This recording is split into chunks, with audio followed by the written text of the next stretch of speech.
Hello, everybody. It is PEI Pen Guy here on a very blustery, stormy day on PEI, Prince Edward Island, Canada, the greatest province on the east coast of Canada and in Canada. So, we're going to look at something that is pen adjacent, but not a pen. And it is the healing power of Korean letter writing.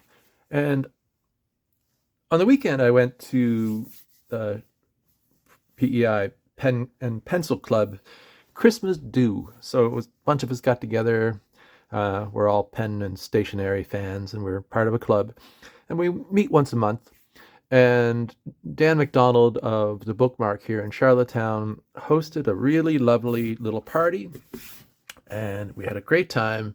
Sat around, had a couple beers, some food, talked about pens, talked about pencils, talked about stationery, and Dan gifted us. Well, actually, he gifted us with a couple things, but um, he gave everybody who attended the healing power of Korean letter writing. This really lovely little book. And I guess what happened was Random House Canada had sent him these books. I'm not too sure the backstory, but he said they sent him these books and they were to be given out to the members of the club. And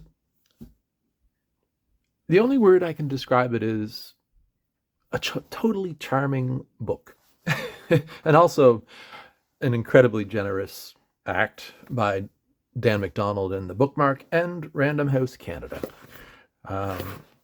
So let's take a little run through the book.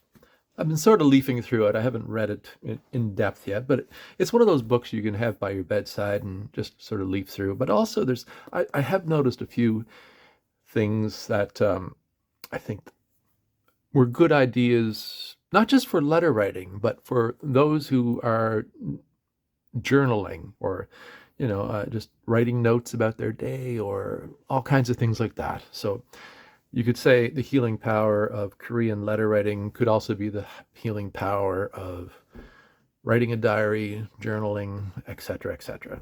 So I am going to run through the book. So it's this rather nice little hardcover book. Really beautiful illustration on the front. I quite like that. And it's by Yoo-hee Mun. I'm probably getting that wrong, but it's we'll talk about this person here, and it's also translated by Claire Richards. Now, Yoo-hee Mun, sorry if that's wrong, is the director of the Gulwal Letter Shop, the healing power of Korean writer lettering. The healing power of Korean letter writing is her first book,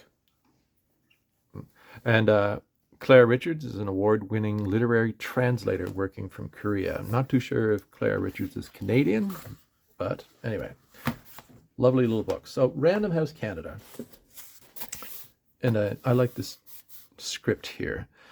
So, Yoo-hee Mun owns a little shop in Korea, and it's apparently it's a letter writing shop. I'm not too sure what that means. A letter shop. I guess they would sell stationery and pens and things like that. I'll have to look them up online. I'm still new to this book. So the contents, what are they? So it's just like a preface, and then it's like, what's so special about letters? Letter writing is an act of storytelling, and then there's some little prompts: the best place to write, the best time to write, the opening line, advice for drafting a letter, ending the letter, replying, sending the letter, pen pal letters, buying and affixing stamps, choosing paper and envelopes. And then there's books about letters. The letter is me, emails on letters. Is it sustainable? A slow life brought by letters. And there's certain things that that appeal to me in this. Like, for instance, like buying and affixing stamps. Sometimes when we go to the post office, we hand them the letter, we pay our money, and they just stamp it in a machine, but they don't actually put a physical stamp on it. It's just like you know, this little mark on it that says that you paid your fee, and off it goes. But I find that really sad. So when I'm mailing a letter, I actually sort of look at the letter, the stamps that are available, and I try to pick something that's going to appeal to the person who's receiving it, if that makes any sense. So yeah, that's part. And so it just makes it a little bit more personal and more beautiful. Stamps are beautiful, and so yeah, buying and affixing stamps, and then also the best place to write. Where is the best place to write a letter?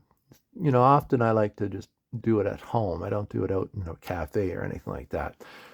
But if I write a letter, I do write it at home, and I find a cozy spot. Usually get a cup of tea or a glass of wine, sit down and write a letter. The best time to write? That's a good one. When is the best time? I tend to be a morning person myself, but sometimes I do write a letter in the evening. The opening line, advice for drafting the letter and ending the letter. Those are really helpful. Matter of fact, actually, the opening line, let's just flip through to that. Actually, when you open it up, there's these beautiful little illustrations all through the book.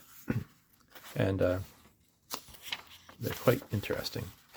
Just sort of half-tone drawings that are people reading and writing letters, letter-adjacent illustrations. Right? So,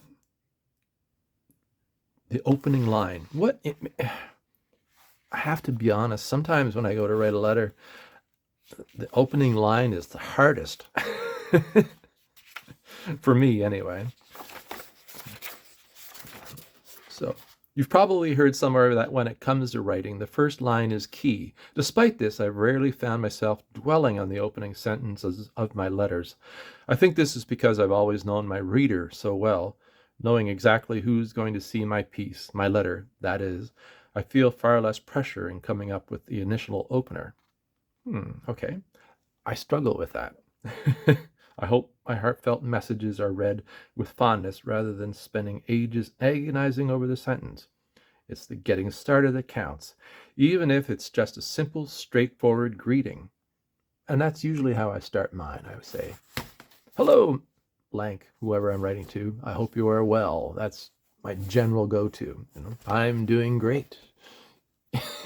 The weather here is terrible.